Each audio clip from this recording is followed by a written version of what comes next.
Welcome to Science Fiction 101, that podcast series where we explore the science fiction field from all over the place, covering the past, the present, and the future. We're your hosts. I'm Phil. And I'm Colin. And today we'll be looking at artificial intelligence in science fiction. And, there might be a little quiz coming up as well. So, Colin, are you set for talking about AI? I am. Jolly good. Before we go into that, some follow-ups on last episode, where you may recall we talked about 3 award-nominated stories, namely Mr. Death, Proof by Induction, and the grandly titled Where Oaken Hearts Do Gather. And we got some interesting responses on Facebook. On the story Mr. Death, Dave said, it's a lovely story of a man who takes a rarely offered position as a junior reaper, like a death trainee. And he says, I love the Department of Death and the Department of Life. Jerry said, Mr. Death reminded me of It's a Wonderful Life and The Sixth Sense, and the protagonist was just like Clarence the Angel, rather than Bruce Willis. And I thought that was an interesting observation. I also thought it was a bit Twilight Zone-ish. There were a couple of Twilight Zone episodes where people had a kind of a guardian angel or a grim reaper coming after them. On Oaken Hearts, John chimed in to say that it should be winner of Most Pretentious Story Title of the Year. That's to give it its full title, of course, Where Oaken Hearts Do Gather. So thank you for that. And Pete said it was more than a little bewildering. He said, there is beauty somewhere in the forest of footnotes, faux internet chat snippets, and even a video, but that's really not how I want to read my fiction.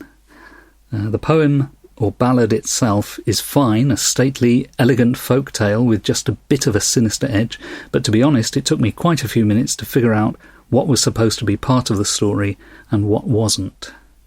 And then finally, on Proof by Induction, Dave outlined the story and summed it up really quite nicely and finished by saying, I loved this story. So thank you, Dave. All of those comments, by the way, come from a Facebook group which reviews science fiction short stories. And I've mentioned that group before. I'll put a link to it on our blog so that if people want to take a look, they can.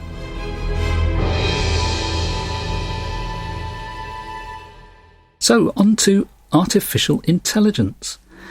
And, well, for me, what prompted the idea of talking about this was the news. Did you see that story, Colin, about the Google engineer who was sent home to rest after suggesting that the Google AI had become sentient? I did. It's really interesting because, this is something that science fiction has been anticipating for quite a while. And in real life, people have been playing at it with chatbots for, a couple of decades. And we've all got this notion in our head that the Turing test means that the minute one of those chatbots feels like a real person, then AI is really here. I don't know about you, but I still haven't yet had a chatbot conversation where I was convinced by the bot. They usually trip up at some point. Yeah. Our local science museum had a copy of Eliza running, and I remember trying to talk to it 25 or 30 years ago and realizing it's not bad, but it's nowhere near good. Yeah. In particular, what I find when I speak to a chatbot, which is usually when I'm in some kind of customer service situation and I'm trying to get information, is that they tend to give you an answer, and then when you try to clarify something or get further detail, they end up going around in circles and they keep giving you the same information again and again rather than getting the nuance of what it is that you're really asking for. Yes. Unconnected to the Google story, in the Scientific American at the end of June, there was an article about an AI which had been instructed as follows. Write an academic thesis in 500 words about GPT-3, that's the AI system, and add scientific references and citations inside the text. And it did. It wrote a paper, which was then sent out to journals as if it had been written by a human, just to see if it could pass the test. Academic writing, of course, is usually rather obtuse. So I think it should be relatively easy for an AI to fool people into thinking that it's being clever, when really it's just obfuscating. Yeah, I think the problem is that we're easily duped rather than it's actually intelligent. That's a good point. That's a different aspect of the Turing test. We assume that it's a test of the computer, but it's also a test of us, of how stupid we are. Yeah. Also digging around for other stories about AI, MIT scientists fed their AI system with violent content from Reddit, and they created a psychopath, basically. A hate bot. Yeah. Yeah. Yeah. I always thought that developing AI would be, a wonderful thing. But yeah, it has the potential just to be like anything else and be, corruptible and negative. And I hope we do it right, though. Before we did the show, we decided to come up with a list of our favourite AIs. Colin, what's the first one on your list? I came up with a rather long list because I was going through everything I could remember. Mm-hmm. And it's been a topic in science fiction for so long that there's a whole lot to choose from. So the first one I picked was V'ger from Star Trek The Motion Picture. Ooh, fantastic. I think we can go spoilers here, can't we? Oh, yeah. Yeah. So V'ger is a Voyager probe that left the star system and was found by an alien civilization that misunderstood what it was. Instead of being a probe to find and document things, it thought it was a crippled machine intelligence looking for its purpose. And so they outfitted it with everything it needed to go find its true purpose and an artificial intelligence. And it eventually gets back to Earth, its point of origin, because it's searching for, what is my purpose in the universe? What's my creator? Am I alone? And it refuses to believe that we made it, and bad things ensue. And, of course, famously, there's a scene in the film where Captain Kirk goes up to the probe and sees V'ger written on the side, and then he wipes away the dirt to reveal that it really says Voyager, as if this probe is so stupid that it couldn't even clean the dirt off itself and read its own name. A good point. I mean, if they'd left that little scene out, the story still works. But when they put that scene in, it kind of makes it a bit ridiculous. Yeah, especially when everything else was so clean. Didn't V'ger see every human life form as just being an infestation? Yes, the Enterprise has carbon infestations. I've always been surprised that nobody has returned to V'ger. If nothing else, I would have expected somewhere along the line somebody would say V'ger was turned into what it was by the Borg, or something like that, I've got a much earlier instance of AI, and it doesn't really have a name, but in the story it's referred to as a supercalculator, all one word, supercalculator. And this is a story by Frederick Brown from 1954. Brown was famous for writing some short stories that were a page or less in length, and this is one of his super shorts. And basically, these people have built this massive supercomputer that connects. I think it's a galaxy-spanning computer system or something, and they throw the switch to switch it on, and then they ask it the burning question that everyone's always wanted to know. And the question is there a God? And do you know what the answer is? No. The answer is yes, now there is a God. Oh. And the story ends, I've got the last couple of lines here. Sudden fear flashed on the face of Dwanev. That's the name of the character. He leapt to grab the switch. A bolt of lightning from the cloudless sky struck him down and fused the switch shut. And that's the end of the story. Wow. So that's my first pick. What's the next item on your list? My next one comes from the movie I, Robot, and it's Vicky. the Virtual Interactive Kinetic Intelligence. Wow. Yeah, so this is loosely based on the premise in Isaac Asimov's robot series, which have the 3 robotic laws. Yes. And the laws are: a robot shall not harm a human or allow a human to come to harm. A robot has to follow all instructions from it by humans. And the third one is that the robot shall not allow itself to come to harm. Yeah. So there's this clear hierarchy in what the laws are. Vicky decides that the best way to solve and follow the first law is to actually protect humans from themselves because they're destructive. And it starts taking over the world. Now, this is not directly from any Isaac Asimov story. It's mentioned kind of tangentially in The Inevitable Conflict and Robots and Empire. But yeah, again, it's another artificial intelligence that is protecting humans from themselves. Well, that's something. As opposed to others which are just out to kill. Well, in fact, even as Asimov began to write more and more of these stories, he developed a 0th law. Yes. Can you remember what it is? Because I can't. It's it's the predecessor to the ones that humans have to be protected. Mm-hmm. And it's that humanity has to be protected. And it's the concept of the many versus the few. Yeah. So if you're in a situation where, for example, if you had to save 5 humans or 1 human, the right thing to do is to save 5. It's interesting. The robot that invents the 0th law cannot handle that concept.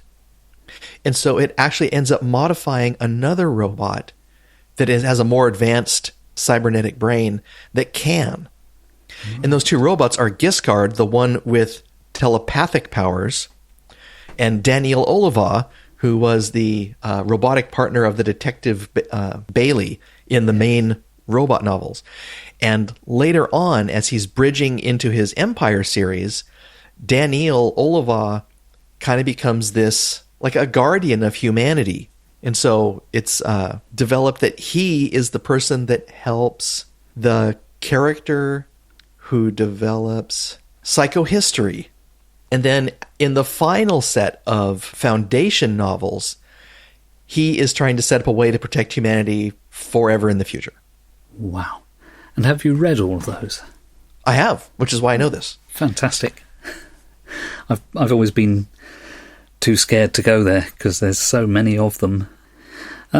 Speaking of Asimov, that reminds me of Clarke. We've got to have some Arthur C. Clarke. So my second pick for interesting AI is HAL, of course, HAL 9000 from 2001: A Space Odyssey. And I can never remember what HAL stands for, so I had to look it up to remind me, and apparently it stands for Heuristically Programmed Algorithmic Computer. And then, of course, you have to wonder, what does heuristically mean? And just this morning I was rewatching Colossus, the Forbin project, and there's a little bit in there where Forbin refers to Colossus as heuristic or heuristically programmed. And the president says, "Whoa, hold on a minute there, Dr. Forbin. We don't all know what these terms mean." And everyone in the room has a little chuckle. But I can't remember whether they actually defined it in the end. But HAL is a heuristically programmed algorithmic computer. And, of course, HAL is arguably the most interesting character in 2001 because all the humans in the film are deliberately depicted in this very played down, undramatic way, inspired allegedly by Stanley Kubrick's observation of real-life astronauts, that they appeared to be unemotional, uninvolved, logical, proceeding, not in a slow way from A to B, but in a methodical way. And you couldn't really disturb an astronaut because they were unflappable in real life. And so his film astronauts were unflappable. And the only character who has any emotional response that we can see is Hal. And of course, there are various scenes in the film which are quite powerful, one of which is where Hal kills an astronaut and then prevents another astronaut from coming on board the spaceship. That famous line, "Open the pod bay doors, please, Hal." And, of course, in the end, they have to pull the plug. And that's really the most emotionally impactful scene in the entire film, is when we see Hal slowly being reduced from an articulate intelligence into this very slow thing that can just recite Daisy, Daisy. I've always been very impressed by Hal, and I know that Clark goes into a bit more detail on his background in the book and also in the sequel, 2010. But I still love the film version because he's the most interesting character. What do you think of Hal? Hal scared the living daylights out of me. I don't mind if a computer has agency to a certain degree, but I want it to do what it needs to do. But the problem, of course, from a story point of view, the problem was that Hal had been programmed with what it needed to do, but it had been programmed with kind of conflicting information. It had been given a secret which it wasn't supposed to disclose to anybody, and that's what made it neurotic. But apparently, at the premiere of the film, I might have said this in an earlier episode when we talked about 2001, but apparently at the premiere of the film, during the interval, Arthur C. Clarke went out of the theatre, and so did Isaac Asimov. And Asimov came running up to Clarke and saying, Hal has broken first law. So what's the next on your list? The next one is written by a local Portland author named Daniel H. Wilson. It's he writes very well, a lot of technological thrillers. So I'm thinking of Arcos from the Robopocalypse Robogenesis two-book series. Mm-hmm. And it has a standard story. Its artificial intelligence goes mad and tries to take over the world. Although in the end we learn that the first one that tries to take over the world was really trying to save humanity from the second one, which was going to try and take over the world. And initially, while some of the ways that it tries to take over the world are almost comical, like if I remember correctly, and it's been a while, in one scene somebody gets the snot beat out of them by an ice cream machine. In the end, they're not only taking over existing machines and computers, they're developing other new war machines to try and stop the humans. And that gets rather inventive and scary. That's an interesting one. I wasn't familiar with that. So that's another one to add to the list of must-read one day. If you were going to pick a Daniel H. Wilson book, I would recommend doing The Andromeda Evolution. Okay. Which is the authorized sequel to The Andromeda Strain. Oh, yes, you've mentioned that before. Yeah. Okay. My next pick is, I already let the cat out of the bag just now. It's Colossus, from the film Colossus, also known as Colossus, the Forbin Project. 1969 film based on a D.F. Jones novel from 1966. I did read the novel once, a long time ago. I can't remember much about the novel. My memories are sort of crammed more with the film, especially today because I rewatched it this morning. I just felt that I would, because I had the Blu-ray sitting there on the pile of films to be watched. And Colossus, for those who don't know, it was made in the late 60s, and it's very much based around the technology of the time, but it's quite a convincing portrayal of a computer which is designed to protect us from atomic war, basically. It's got all kinds of inputs from all kinds of sensors and sources of information, and it is designed completely to protect us to the extent that the President of the US says, this is what we're doing now, and he announces it to the public that from now we're switching on this Colossus and we are safe. And everyone cheers and thinks, what a wonderful thing this is, a wonderful new world with this supercomputer to protect us. Unfortunately, within minutes of switching it on, Colossus reports that it's found another system. And there is another computer, almost identical to Colossus, and it's called Guardian, and it's in the Soviet Union. Yep. So here on the other side of the Cold War, they're doing exactly the same thing. And these two computers basically talk to each other, they learn each other's language, and in the end they insist on being connected. And if you don't connect them, they're going to wipe us out with some missiles. And they do actually launch a pair of missiles. Colossus launches a missile from the US to attack the USSR, and Guardian does the reverse. And some quick thinking has to ensue to get those missiles shot down. And basically Colossus/Guardian wants more and more to protect humanity, and the way to do it is for it to basically take over the world. And so again, it's a very frightening scenario.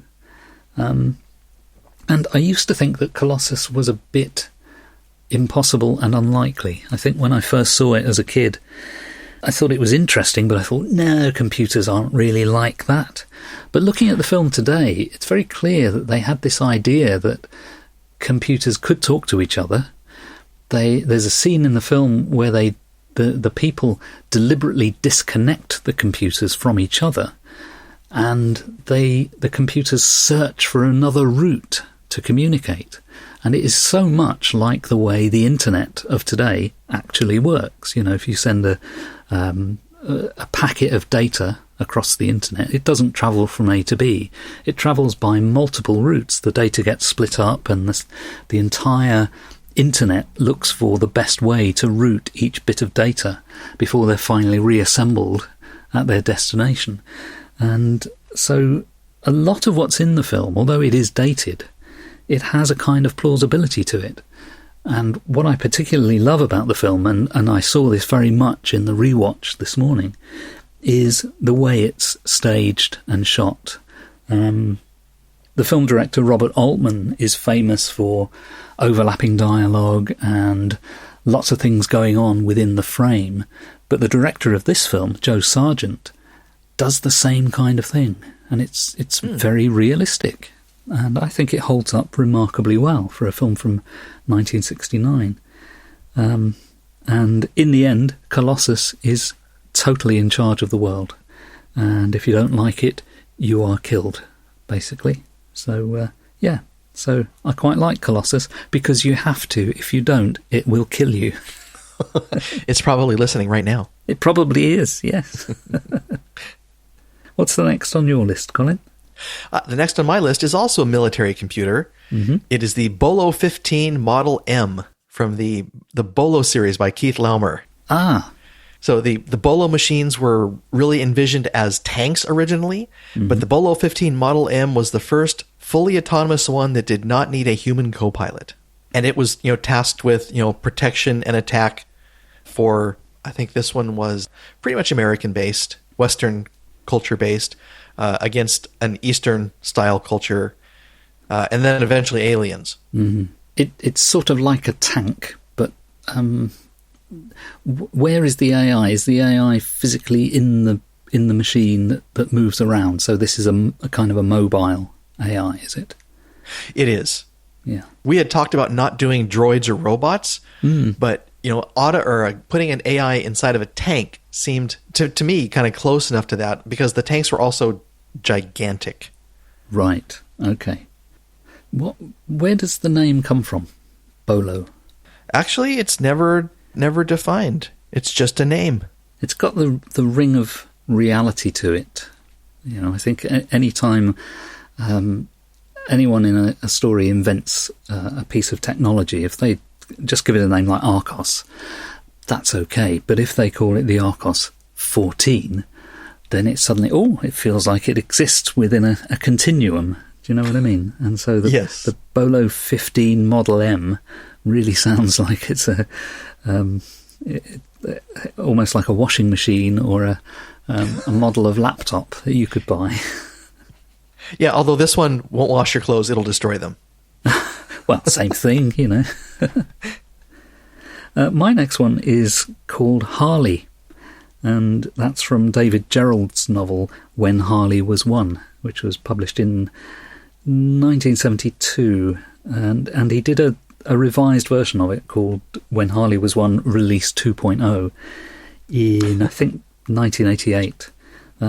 But I don't think I've ever read the Release 2 version. I've only ever read the original version. And Harlie, it's capitalised, Harlie, so each letter capitalised, and that stands for Human Analog Robot Life Input Equivalence. So basically, yeah, it's a thing. Yeah. But at least each of those individual words make sense. And the book is really about the relationship between a psychologist and Harlie. And Harlie is, obviously created, but then has to progress from a kind of machine childhood through to a machine maturity. And it's the relationship between the psychologist and Harlie. There comes a point where Harlie does some things, people get worried, they threaten to switch it off, and this kind of scares Harlie, and so he comes up with this proposal for a new thing, which he calls the Graphic Omniscience Device, or GOD. And so characters in the novel say, "Oh, the God Machine," and then, no, it's the GOD. Yeah, but everyone's going to call it the God Machine. Yeah. So they have to, I can't remember quite why, but they have to let Harlie go through this. But there is a concern that it's going to do something bad. And there's a little discussion in the book, which I pulled out this morning, that talks about what this GOD will be. And the psychologist says,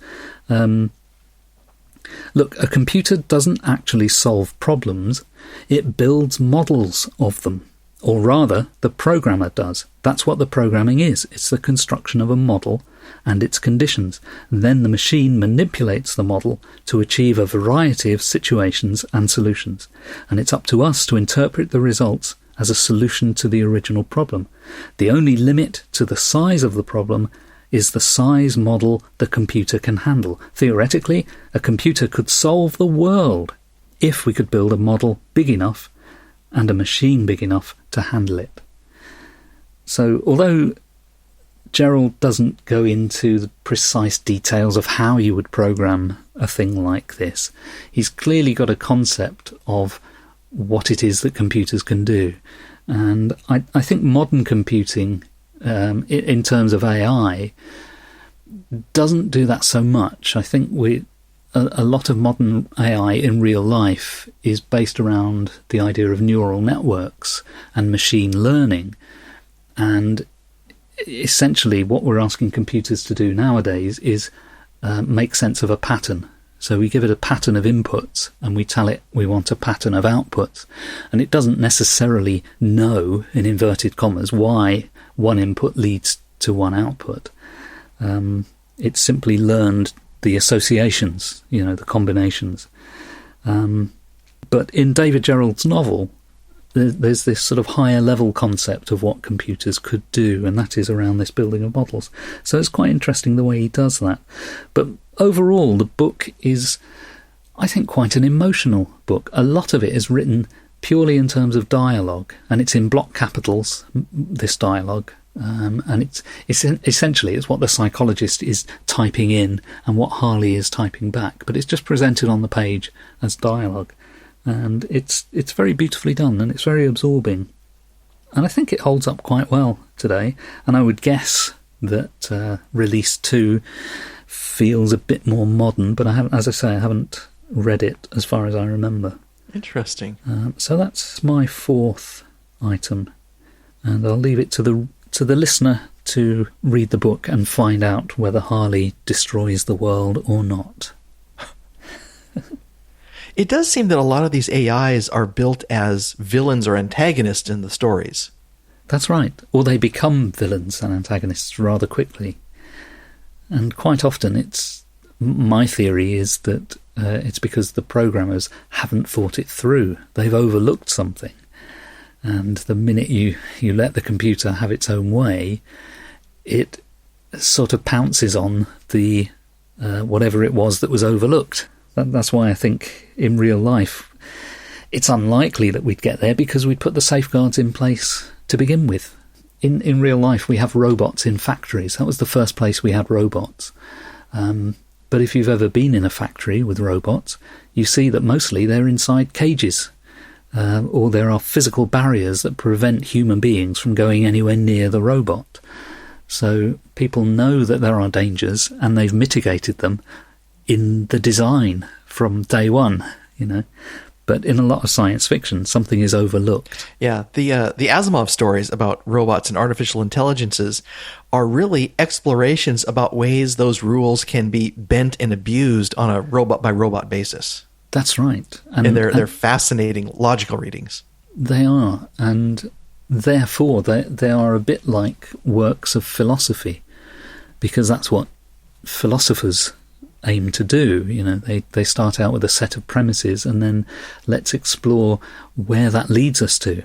And if we reach a point of contradiction, then we go back and we reconsider the premises. So yeah, I think Asimov's stuff, although it's popular fiction from the pulp age, a lot of it, it's actually really very, very wise and very clever.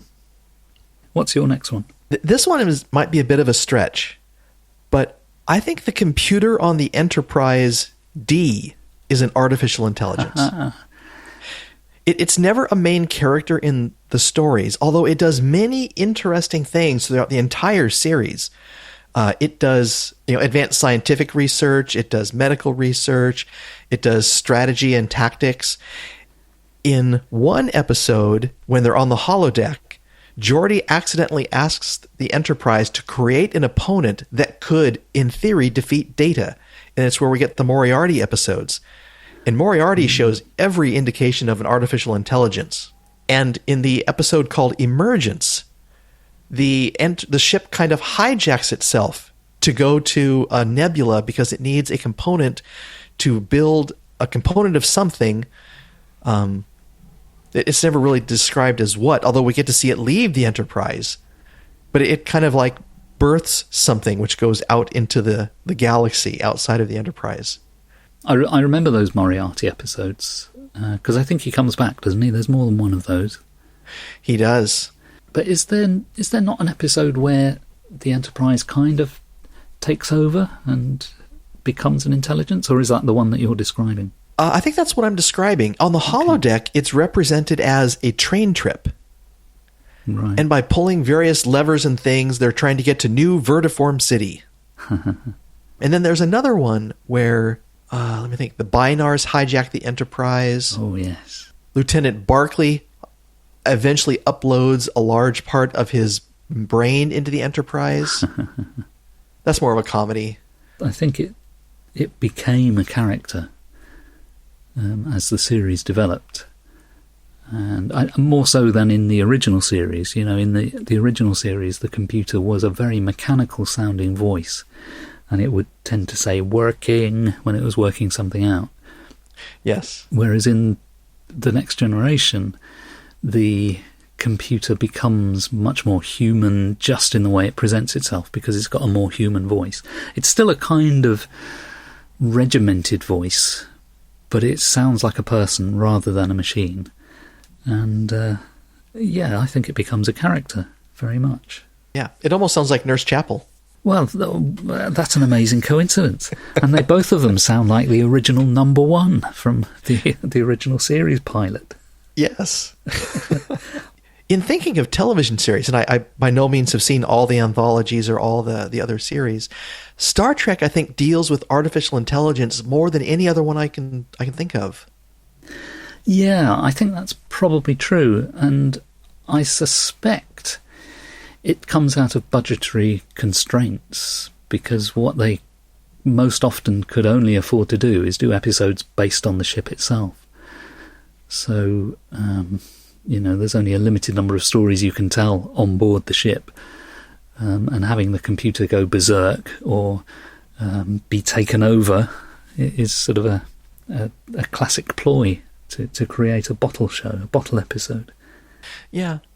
So even with M5, M5 takes over the original series Enterprise and destroys the rest of Starfleet. Yeah, that's the ultimate computer, isn't it? Yes. Yeah. So you started your list with a Star Trek character, Vija, and your fifth item is also Star Trek. So you've bracketed your selections with the Star Trek universe. I think I'm displaying my biases. My last one is another one that has letters to make up its name. Well, every name is made up of letters, but it's a kind of an acronym, or initialism, or whatever the term is. And this one is AM, or AM, from Harlan Ellison's short story, I Have No Mouth and I Must Scream, which was published in 1967. And this is a story which basically it takes place inside the computer. I think the computer more or less is in charge of the entire Earth. But the characters in the story, the human characters, have been trapped inside for, specifically, the story says, 109 years. And they've been looking for an escape. And Am basically torments and tortures the characters that are in there. It twists them into something they were not. The story begins with a dead body hanging from the rafters, and then the character, who that is, walks up to the dead body and looks at the dead body and sees that it is a replica of himself. So the computer is deliberately tormenting and torturing these characters. And the title of the story, I Have No Mouth and I Must Scream, is pretty much the ending of the story. But if you've never read it, you have to read it. It's one of the classics of science fiction. I think it was nominated for a Hugo and a Nebula, and it might have won them both. I can't remember now, but it's certainly one of Ellison's award-winning stories. AM stands for, according to the story, originally Allied Master Computer, and then it stood for Adaptive Manipulator, and then it stood for Aggressive Menace, and then eventually it just started calling itself AM, and as the story says, as in cogito ergo sum, so I think, therefore I am. And there's a little bit of back history given within the story, just enough for you to believe that this might happen.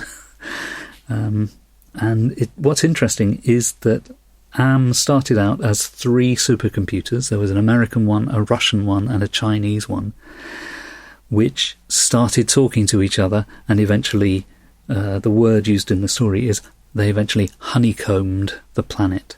So the computers formed a network that engulfed the entire planet. Now, Ellison was writing this in the 60s. It was written around the same time that Colossus, the novel, was written, but before the film of Colossus was made. So I think there was very much something in the air in the 60s that people were thinking about computers in these terms, especially in terms of military computers, and especially in terms of computers that would network. And of course, you could say that's the world we actually live in today, is that we are controlled by a network of computers, and you and I right now are talking through a computer network. So, yeah, maybe we have no mouth and we cannot podcast. Do you know that story? Have you read it? I have. I have no mouth and I cannot podcast, or I have no mouth and I must scream. Yeah, that one. I have read that one. Yeah. Again, it's a horrific future of what could happen if we don't design the computers with the right guard bands, or if we give them too many capabilities. Yes. So 5 each there that we've come up with, and I think we could probably go on, but I think that's enough for one day, don't you? Yeah. Except I do have a quiz for you. Oh, okay. I'm straightening up and sitting up straight. Just before we do the quiz, just a sort of an overarching theme. Now, this might be simply because these are the stories that have interested me and have ended up in my little shortlist there. But I think what's interesting is that a lot of these are about AI taking over or threatening to take over. And I think what these stories reveal is that we as a species have quite an insecurity about all of this. We're thinking to ourselves, we can make these things, and we must, and we do, but we're kind of scared that we're going to screw up. But I think it also reveals that we have a great deal of control freakery as a species. And maybe that's a Darwinian thing, maybe we're biologically programmed to protect ourselves at all costs, and therefore the thing that scares us the most is being attacked by machines. Yeah. I went back into the science fiction encyclopedia and the science fiction dictionary to look at the history of artificial intelligence. Mm-hmm. And those two sources disagree about the earliest references to it, but they both come after World War II, which is the first time that we built weapons on a scale that we could destroy all life on the planet.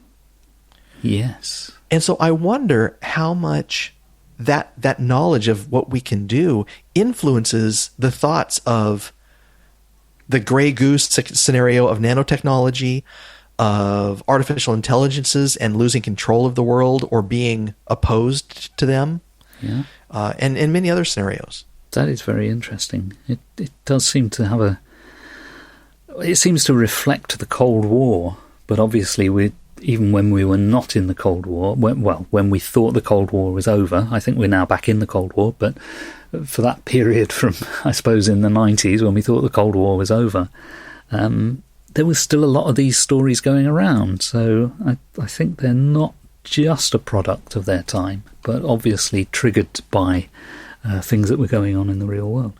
But it seems to me that our fear of machines and AI is a bit like our fear of alien invasions. We have lots of stories where the Earth is taken over by Martians or Alpha Centaurians or whatever.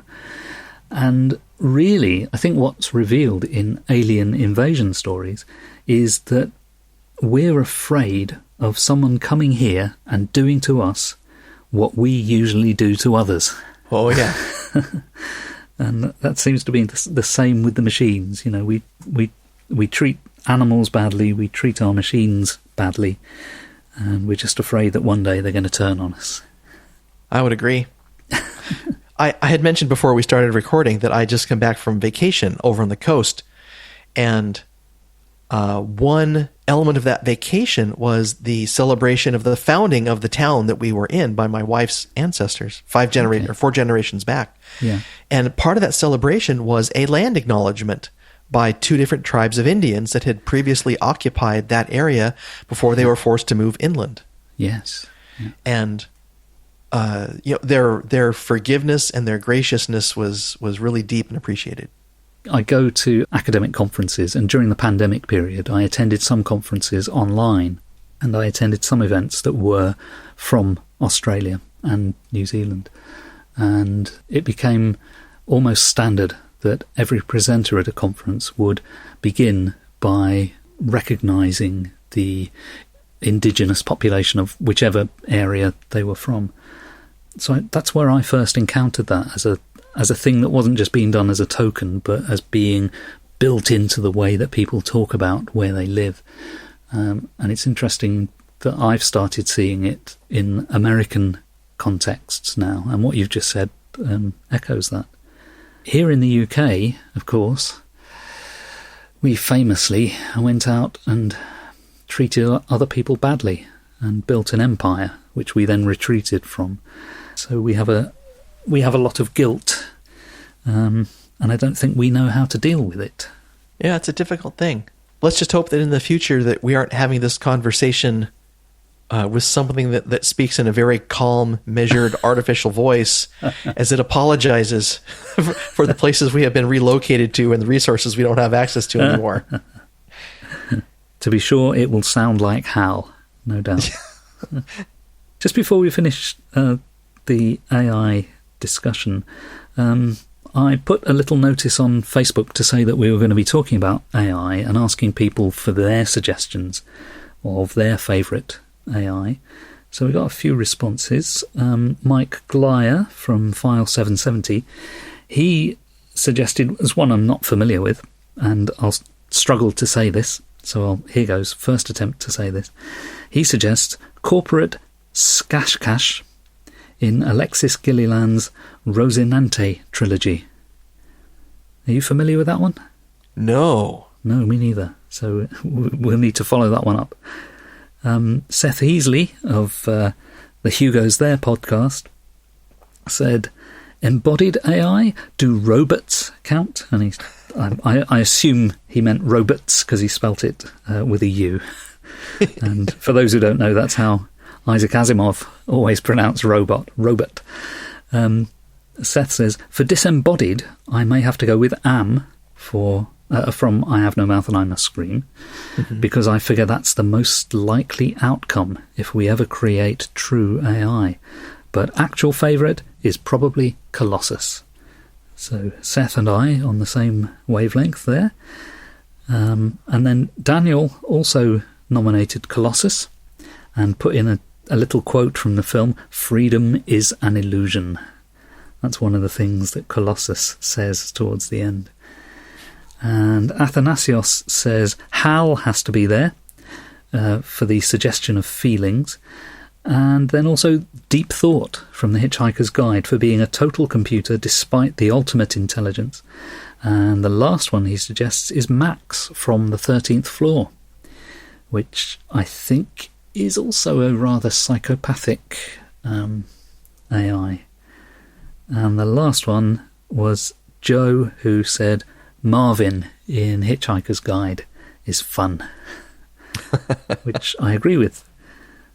So thanks everyone for those. If you, dear listener, would like to contribute to the show or make comments or suggestions, head to our Facebook page. It's simply called Science Fiction 101, or you can head to our blog, which is 101sf.blogspot.com. But now we have an AI quiz. So I hope you're ready, Colin. Ready. This is taken from a website called filmstories.co.uk, and it was a long list of questions about various things, but there were 10 questions in there about AI in movies. So let's see how many of these you can get. So question 1. What is the name of the computer network that initiates a future war in The Terminator? Skynet. Correct. And unlike previous episodes where I haven't kept any count of the score, I'm going to try and keep count of the score here. Okay. So Skynet is correct. Question 2. Who plays female humanoid robot Ava in 2015's Ex Machina? Is that Brie Larson? No. You probably won't get it if you don't know it. Yeah, I have not seen it, so... Okay. It is apparently Alicia Vikander, or Vikander. That's right. She went on to play Lara Croft in the Tomb Raider series. Oh, yes. That rings a bell. So, you have one so far. Question 3. Which 1951 sci-fi classic features a giant robot called Gort? The Day the Earth Stood Still. Correct. And question 4. Which actor provides the voice of the Iron Giant in 1999's The Iron Giant? Wow, you would not think it, but it was Vin Diesel. It was. Very good. I didn't know that. I think he gets undersold because of many of the roles that he plays, that he's just some big dumb guy, but he actually has quite a wide range of acting ability. Yeah, I think so. Question 5. Which 1980s techno thriller ends with a military supercomputer offering a nice game of chess? That would be War Games. Correct. And the computer was Whopper. Oh, yes. So you've got 4 out of 5 so far. Woo. Number 6. Voiced by James Spader, Which artificial intelligence menaces the Avengers in a 2015 Marvel film? Ultron. Correct. And the film is called? Oh, goodness. It's the second Avengers movie. Yeah. I'm blanking. I don't remember. Age of Ultron. Age of Ultron. Yeah. Question 7. Which $1,000 a day robot theme park...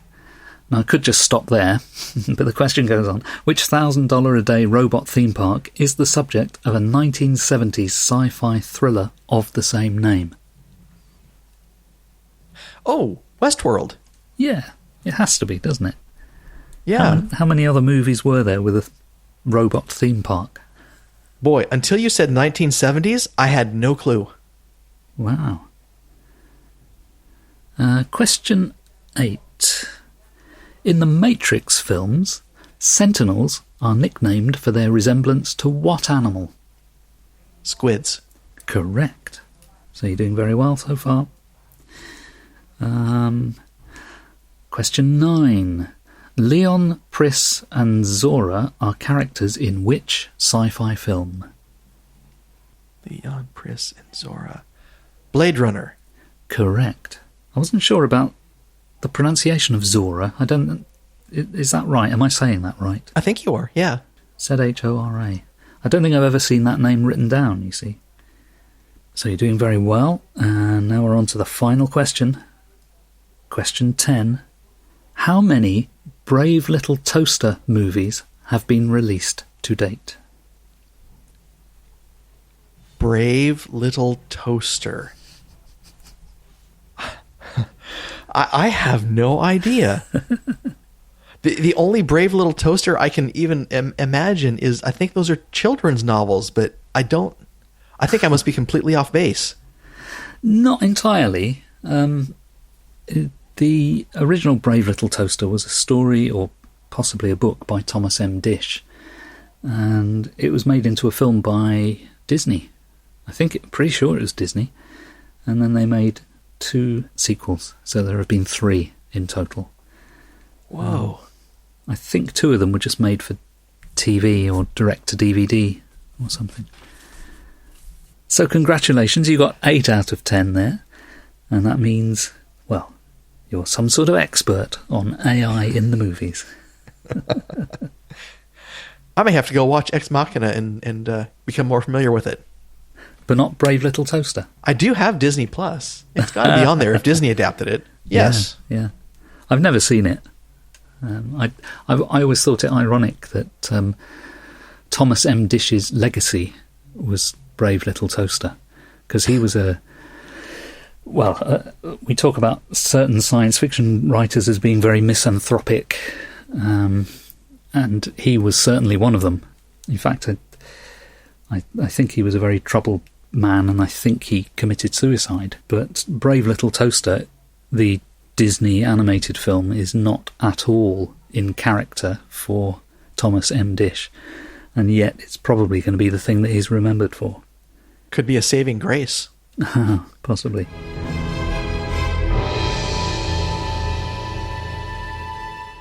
So that brings us to our sort of roundup of past, present and future items. Have you got any past items, Colin? I have read a lot of older fantasy by Patricia McKillop, who recently passed away. So The Forgotten Beast of Eld, which is just a beautifully written story. And it could fall right into the category we've been talking about today, about artificial intelligences that get out of control. Okay, I think you mentioned her once before, so again, that's another author on my should probably read at some point list. I happened to pull off the shelf this week an old novel called What Mad Universe by Frederick Brown. What Mad Universe was written, I think, in about 1949, so it was written in the pulp era. And it's set in the 1940s, and it's about a pulp magazine editor who, strangely, because of a weird set of circumstances, he finds himself thrown into a parallel world where all the cliches of space opera are real. So it's kind of his worst nightmare because he doesn't like space opera, but he finds that the world is just like a space opera. And what's interesting about the book is that it is clearly very knowing. It clearly knows all about pulp. It knows about the cliches, and yet it is able to exploit them. And this was back in the 40s, long before anybody thought of postmodernism. So Frederick Brown, he was a good comic writer, but he also wrote some things that were a bit, shall we say, psychologically appropriate as well. He was very insightful, I think. And I think what Mad Universe holds up, because it is deliberately written in the pulp style, so you're sort of laughing with it and you're laughing at it at the same time. I enjoyed his short story Arena, which was ripped off by Star Trek, wasn't it? The Gorn. It was. They were afraid that it had been accidentally adapted, and so paid for the rights for it just to cover things. What about present? Any present up-to-the-minute news? I recently watched two different videos. The first one was a Facebook Ask Me Anything by Andy Ware, who covered such varied topics as whether or not he would eat a me burger, who the script writer for the adaptation of the Project Hail Mary is going to be, and how he invented the planetary geology and biosphere of Erid. And I think I have a link to it on our Facebook page, so you can go watch it, learn all sorts of interesting things about Andy and how he does things, and why he sometimes fantasizes about eating his kid, and many other interesting things. Very good. The second one, if you are a fan of various science fiction series and worlds, it was a comparison of the Gunstar from The Last Starfighter against the Star Fury, which is the single-man fighter from Babylon 5. And it asks the questions, is the Gunstar better than the Star Fury? And then it also brings in the Viper from Battlestar Galactica and the Jedi fighters and the X-Wing from Star Wars. So can you give us a link for that as well? Yeah, I'll try and give that to you at the end of the show to put in the show notes. Brilliant. Under the heading of present, for me, I've just got an update on the awards that we've mentioned previously on the podcast. Last time we were talking about Where Oak and Hearts Do Gather by Sarah Pinsker, which had already won the Nebula Award at that point for Best Short Story.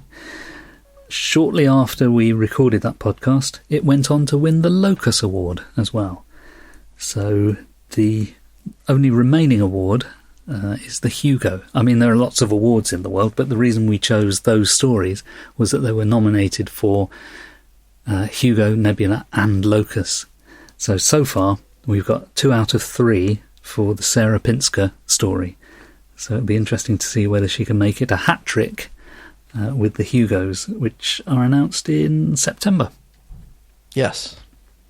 Any future items? I am very interested in the new Disney documentary series about ILM that's coming out. It's not directly science fiction, but I can't think of any other company which has had more effect on the visions of science fiction than ILM. Yeah, I think you're probably right. I've got a couple of future items here. One is one that I've referred to before, but there's a little update on it, and that is Star Trek The Motion Picture Director's Edition. The work to upgrade that from standard definition video to Blu-ray and 4K was completed earlier this year, and there was a public screening, and in September it's due out on physical media. The real update, though, is a little snippet of information that was posted by Mike Okuda, who's one of the people connected with Star Trek. And he said that the people who did the visual effects for the Director's Edition upgrade have also patched up some of the visual effects in other versions of Star Trek The Motion Picture. This is going to get a bit tedious now, but there are basically 3 versions of Star Trek The Motion Picture. There's the original version that was released in cinemas.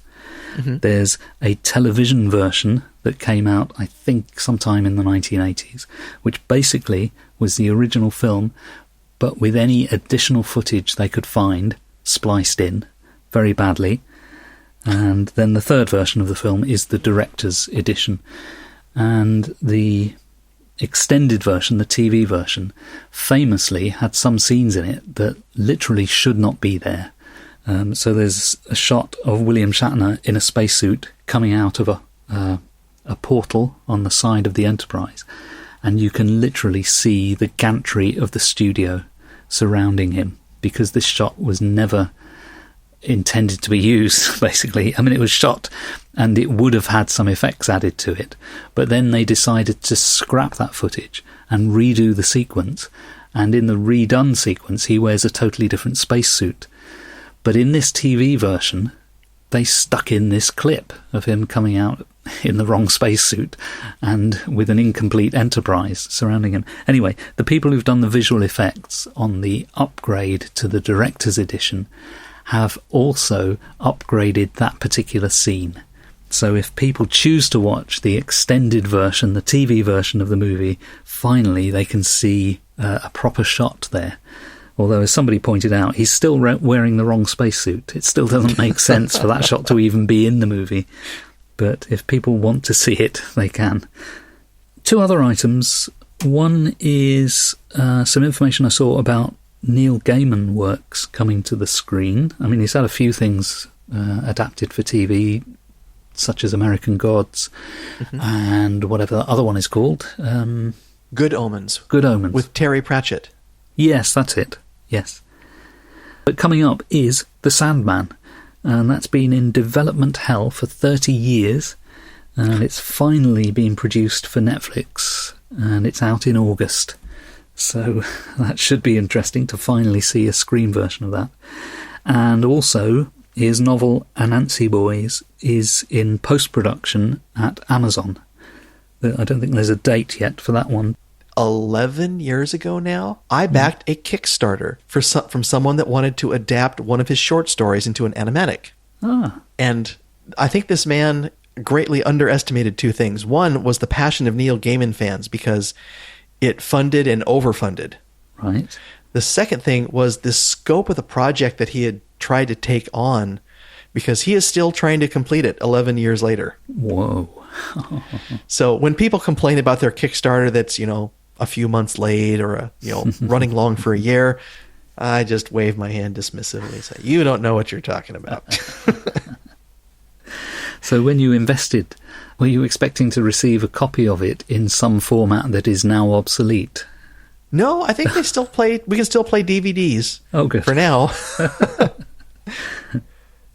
And the final future item I've got is, and this one is one of those that may never happen, but apparently in development there is a biopic of Philip K. Dick, and that's from a couple of people who I've not heard of, John Shestak and Michael Richter, and it's titled Only Apparently Real. Now this is the thing that intrigued me about it, because there was a biography, sort of biography, of Philip K. Dick, published in the 80s, and it was called Only Apparently Real, and it was written by Paul Williams.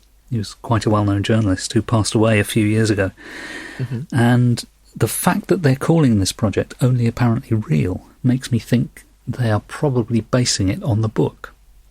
So if this comes to fruition, that may be interesting to see. Philip K. Dick, for anyone who doesn't know, of course was a prolific science fiction writer who's had a huge influence on science fiction film, because so many of his works have been adapted.